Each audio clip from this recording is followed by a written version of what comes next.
We're looking after the heat element of Energy Superhub Oxford, and we are demonstrating how heat and low carbon heat can be integrated within the wider energy system.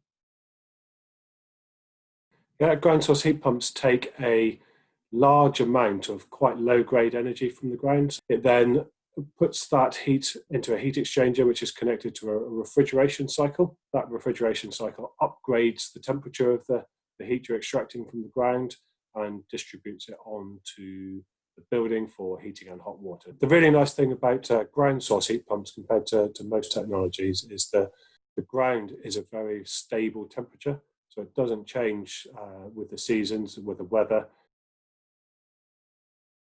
We're going to be drilling 35 boreholes at a site in Blackbird, Leeds in the southeast of Oxford, and that's going to provide heat for 60 properties owned by Stonewater Housing Association. We're putting in a thermostat manufactured by a company called Switchy. We'll be working out the occupancy patterns and when they like to be warm. We're then going to take that data of how warm they like to be and when, and look at the price of electricity in the next 24 hours, work out a new optimized heating schedule to run the heat pump at the time where it's going to keep them warm but save them the most on their electricity consumption. So it looks like we can save people at least 25% on their bills compared to if they were just running a heat pump with a standard electricity tariff.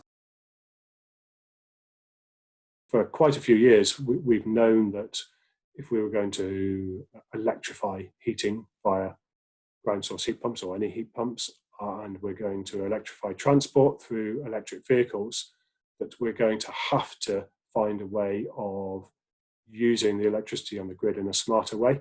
What it will do is produce a blueprint for how that can be achieved on those wider scales, and it will show that you don't need as much generating capacity as some people think you do.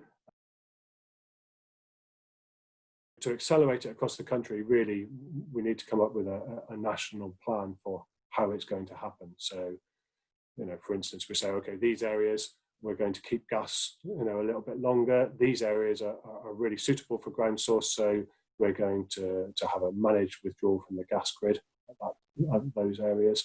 And coming up with a master plan for how you're going to decarbonise will actually be the most important thing.